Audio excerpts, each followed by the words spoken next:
What's going on, guys? Welcome to today's video. It's pretty early on a Saturday morning. I am currently on my way to Mitchell's work so we can paint the Cefiro's engine bay. I'm very tired. My energy is probably going to be shit until I wake up a little bit. In yesterday's video, you guys saw us fill up the holes in the engine bay on the firewall, and this morning what we're going to do is we're going to grind those welds down, bog over them, sand it back, and then we're going to Scotch-brite the whole engine bay and then finally lay down some colour, and I'm very excited. And I just got here. A few of you will remember this place when we painted the S14. We got the Cefiro sitting in here. Mitch has already started going over it this morning with Scotch-brite. He's done most of this side and along the top there. First thing I'm going to crack into is, got my grinder here. Gonna crack into grinding down these welds on the holes that we filled up on the firewall. Once I do that, we can then chuck some bog over it. And you reckon the bog's not going to take too long to dry, eh? No, it goes off in like 5 to 10 minutes, and if it's going slow, you can just put a heat gun on it. Heat speeds up the process, so. Sweet. Well, may as well crack into that.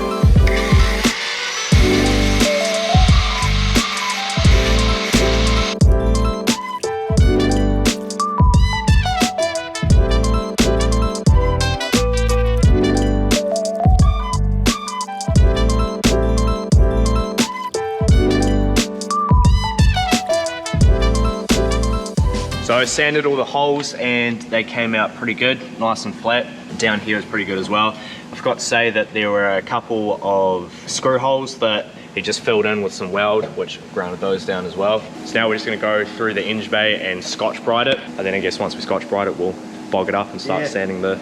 Give the ground back a skip over with some body filler, smooth them off, and then give it a blow down, get all the dust off, bit of wax and grease remover, mask it, and hit it with some paint. We are going to jump into this. I'll probably set you guys up on a time lapse while we scotch this engine bay.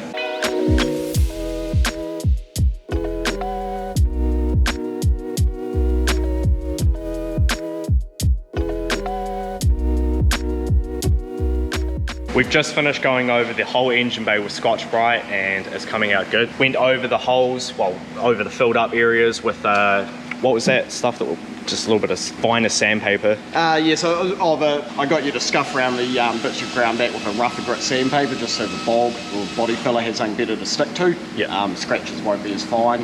You have a better hole, hopefully stay in there a bit better. And this is the magic stuff? Yeah, so this is just a fine fill, lightweight body filler. So we'll smear this over, give it 5-10 minutes, and then this will be ready to sand. And we may need to do a second skim if there's any little sort of pinholes or gaps that it hasn't quite filled, but it's a pretty easy process and it goes off quick. And as you say, you can be reasonably messy with it because you're going to sand it off anyway. Bits and grooves like that, it's always easiest just to get your finger now and smooth that off, because trying to get a bit of sandpaper into those grooves can be a bit of a pain.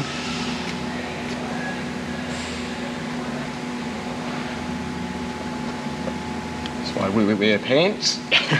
It's great fun when you go to roll a cigarette and this stuff's all over your fingers though.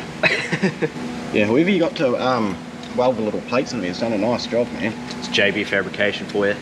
Rightio, so we'll give that 10 minutes, sand that smooth, and then we'll probably go over it once more with this. Just fill in any of those low spots that this didn't quite get on the first go. Yeah, it's a matter of just getting it in the booth and getting into the painting side. Sweet. Alright, well, we'll check back in about 10 minutes when the stuff dries. So it's more like half an hour on now. We actually pretty much finished the first sanding of the bog. Mitch was in the last spot over there. I did this side. We'll probably go over them again just with another smear. Yeah, so this one here, there's just still a few low points. That hole where you had to thread, that hasn't completely filled. I don't know if you're able to see that. There's just a wee bit of a pitting there, so we'll give that one another wee smear, and this one here, these three here are good as gold. We're not far. We're getting close. We're getting close. So we've got the car in the booth now, and it is jacked up on jack stands. We've dropped the subframe out of it, so Mitchell's got a ton of room to work in here. It's pretty much ready to mask up and paint now, isn't it? Yeah, pretty much. We'll throw some plastic over it. Go through and put a bit of spot primer on this before we wax and degrease it, because you don't want any moisture on the metal or the bog, because that's porous, so that will absorb any moisture, and then it will go into the metal behind and just cause issues. So we'll give that a spot prime before we go over it with degreaser. So once that's dry, that's a quick dry primer, it'll take 5 minutes. Give that a wee scuff, and then degrease and get into the painting.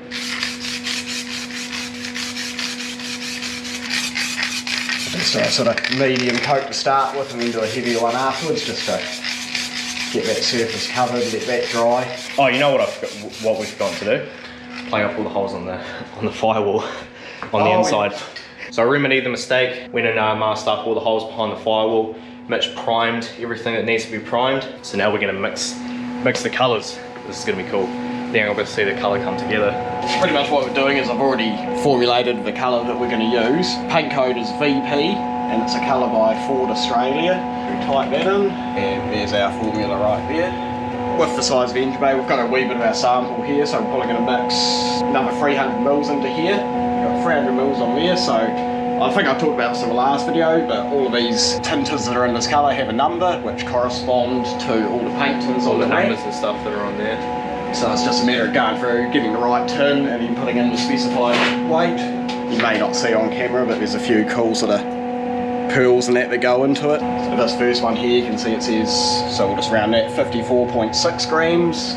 So on the scales here we have the screen, and we just go until that says 54.6.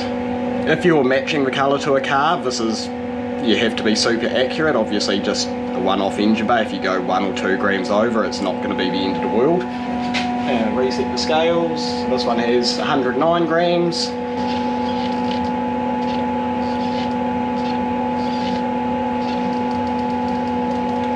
So you probably think this is actually quite an odd colour to go in a purple, but this is actually like a sort of orangey maroon pearl. Yeah. It's quite buzzy when you see what goes into a colour as opposed to what the actual colour itself is.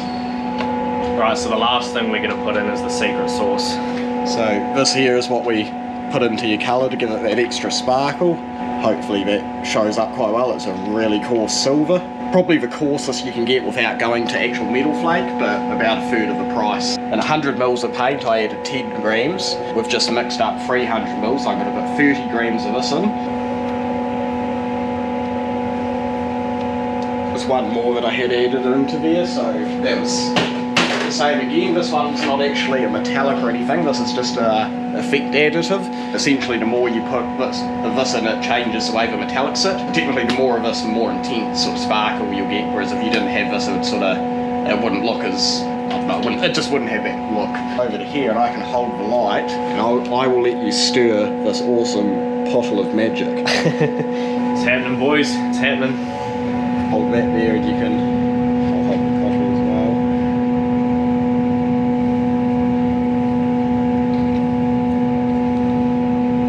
That's cool. We should paint it that colour, but I don't know how you'd do that. And there you have it. That is cool.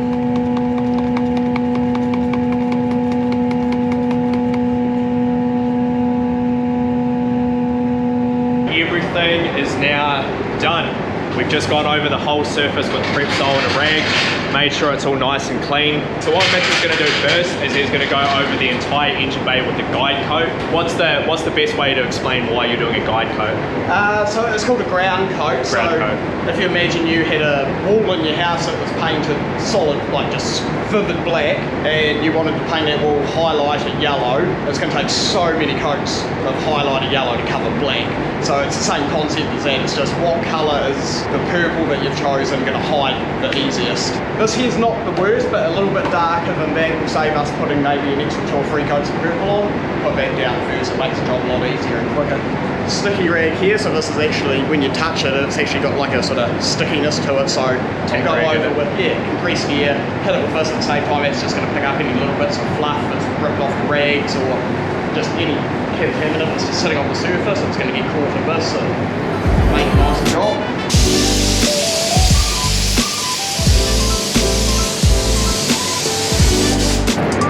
Here we go.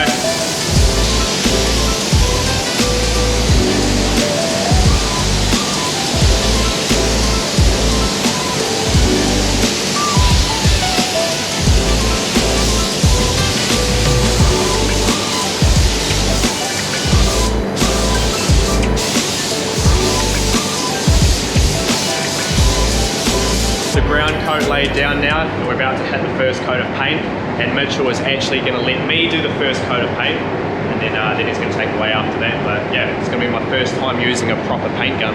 Twitch, you want to hold that? Yep, I'll get the door. your distance that you want to be from your panel is about a hand span, so about that's how far you want your gun. And you'll see when it goes on, you know, just try and get a nice wet coat, but you'll love it.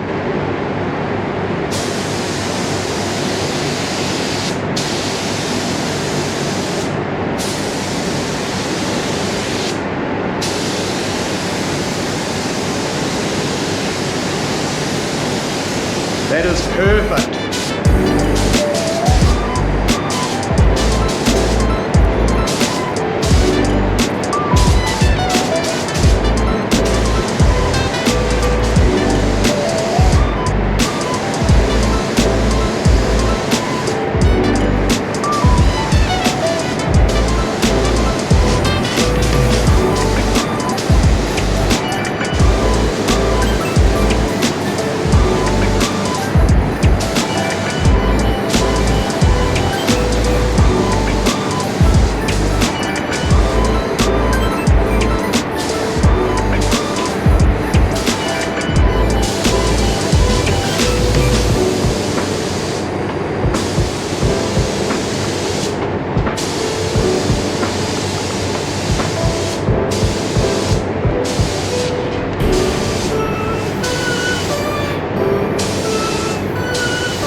Mitchell's going to go in and lay the rest of the coats down.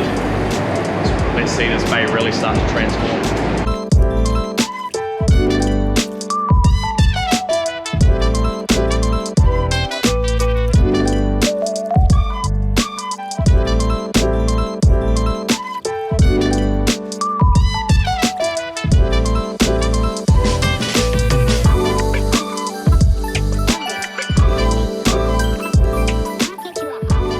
So we've laid down 3 coats of paint now. Mitchell is just mixing up the clear. Hope you guys can see that, it's a really nice clear.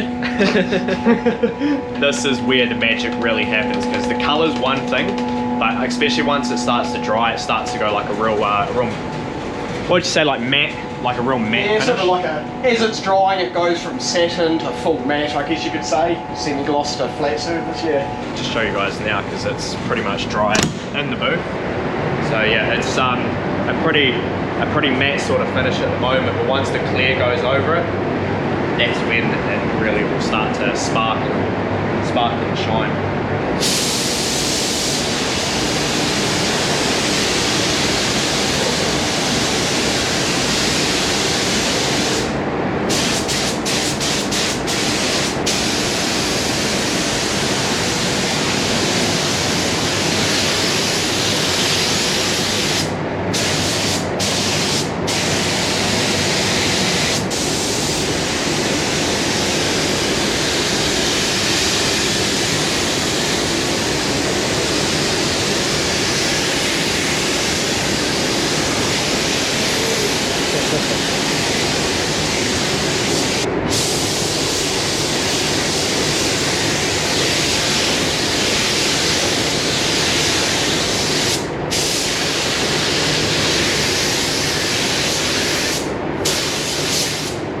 So all the paint coats and the clear is now done, and it's just a matter of letting this thing dry now. So we got the light out again, and that looks dope.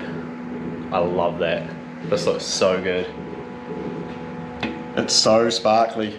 Back home now, we finished up at Mitchell's work and got the bay painted, and I honestly couldn't be happier with how it turned out. It is pretty much exactly what I had in mind, and yeah, I'm super stoked. So Mitchell, massive thanks, man. Did a great job on it. And now debating actually painting the outside of the car the same color. Initially I did want to paint it a different color. I was going to paint it similar to a BMW gold.